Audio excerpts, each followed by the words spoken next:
Kanalıma hoş geldiniz. Bugün sizlere orkide bakımında temel konulardan, yaprak bakımı ile ilgili püf noktalardan bahsedeceğim. Özellikle orkidelerinizin sağlıklı kökler ve çiçek çıkarabilmesi için yaprak bakımı çok önemli. Çünkü orkidenin genel durumu, yapraklarının canlı ve sert olması bize orkidemizin sağlıklı olup olmadığı konusunda bilgi veriyor. Bugün sizlere özellikle orkidelerinizin bol bol canlı, yeşil ve sert yapraklara sahip olabilmesi için iki önemli püf noktadan bahsedeceğim. Öncesinde sizleri kanalıma yeni gelen bir özellik hakkında bilgilendirmek istiyorum. Artık kanalımda videolarımı İngilizce sesli olarak dinleyebilirsiniz. Bunun için yapmanız gereken sağ alt köşedeki ayarlar butonuna basıp buradan Audio Track kısmındaki orijinal Türkçe seslendirmeyi İngilizce seçeneğini seçin ve daha sonra İngilizce olarak video sizlere devam edecektir. For orchids that do not produce any flower branches in the summer, autumn is the period of flowering again. Especially orchids produce flower branches during this season. Şimdilik sadece İngilizce sesli dinleme özelliği mevcut. Fakat bunu daha da geliştirerek sizler için en yakın zamanda birçok yabancı dilde dinleme seçeneği ekleyeceğim. Hemen sizlere bugün orkide bakımını nasıl yapacağımızı göstermek istiyorum. Bunun için ihtiyacımız olan bir limon. Orkidemizin yaprakları için bugün limonu kullanacağım. Çünkü limon içerisinde bulundurmuş olduğum antioksidan, dezenfeksiyon özelliği sayesinde hem orkidemizi hastalıklardan koruyacak hem de böcekleri kovma özelliği olduğu için böcekleri de uzaklaştıracak.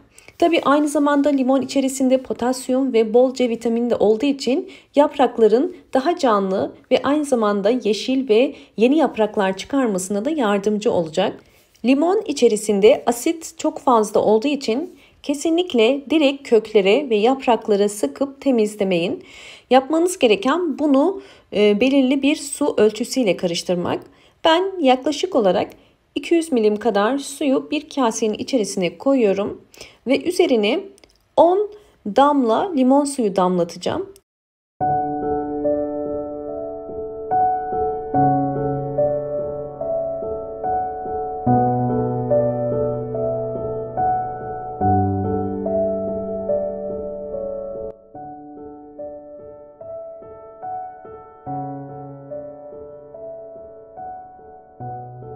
Bunun için ben bu şekilde pamuklar kullanıyorum. Silmesi daha da kolay. Bu pamukları suyun içerisine batırıp biraz sıkmamız gerekiyor.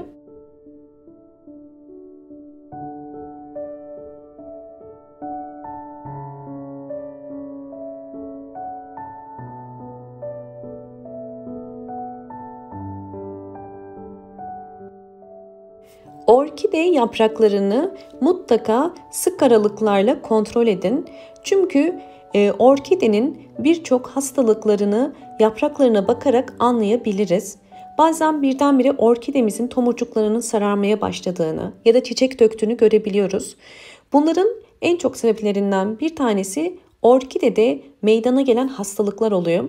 Bunu da biz ancak yapraklarını kontrol ettiğimiz zaman anlayabiliriz. O yüzden bu şekilde mutlaka yapraklarını belirli aralıklarla limonlu su ile özellikle silin ve bu silme esnasında mutlaka bir takım hastalıkları da görebilirsiniz.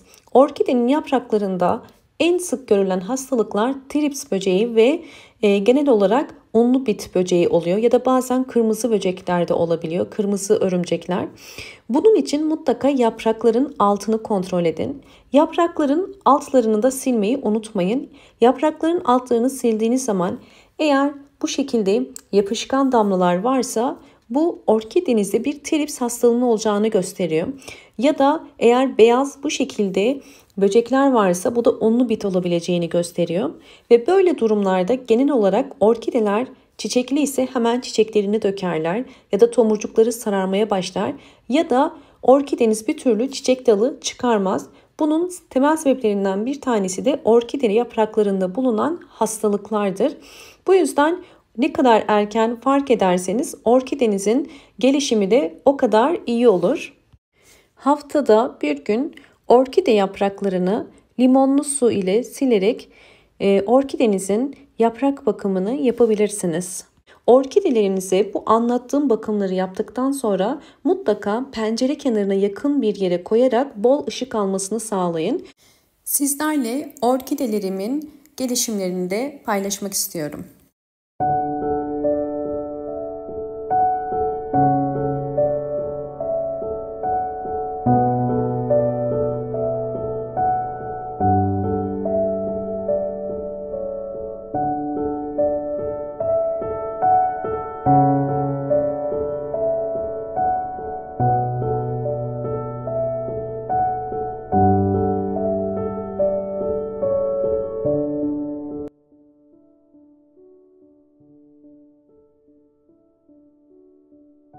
Birazdan sizler için ikinci tarifime de geçeceğim. İkinci tarifime geçmeden önce eğer videomu buraya kadar izleyip beğendiyseniz hemen beğen tuşuna basıp ve kanalıma abone değilseniz abone olursanız çok mutlu olurum. Şimdi ikinci tarifimize geçelim. İkinci tarifimizi de yine limonlu su kullanacağız. Fakat bu tarif özellikle orkidemizin yapraklarında nasıl ki hastalıklar ve böcekler oluşuyorsa aynı şekilde saksı içerisinde de bir takım hastalıklar ve böcekler çok fazla olabiliyor. Bu yapacağımız karışımı orkidemizi böcek ve hastalıklardan uzak tutmak için kullanacağız. Ölçü olarak 200 mililitre suyun içerisine 3 damla limonun suyunu damlattım ve bunu karıştırıyorum. Her bir saksı için limonlu sudan 5 ya da 8 yemek kaşığı kadar verebilirsiniz. Ve bu karışımı orkidelerinize ayda bir kere vermeniz yeterlidir. Hiçbir sıvı bitki besinini daha fazla orkidelerinize vermeyiniz. Bu orkidemin gelişimini sizlerle tekrardan paylaşacağım.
Evet, orkidemin tüm gelişimlerini sizlerle paylaştım.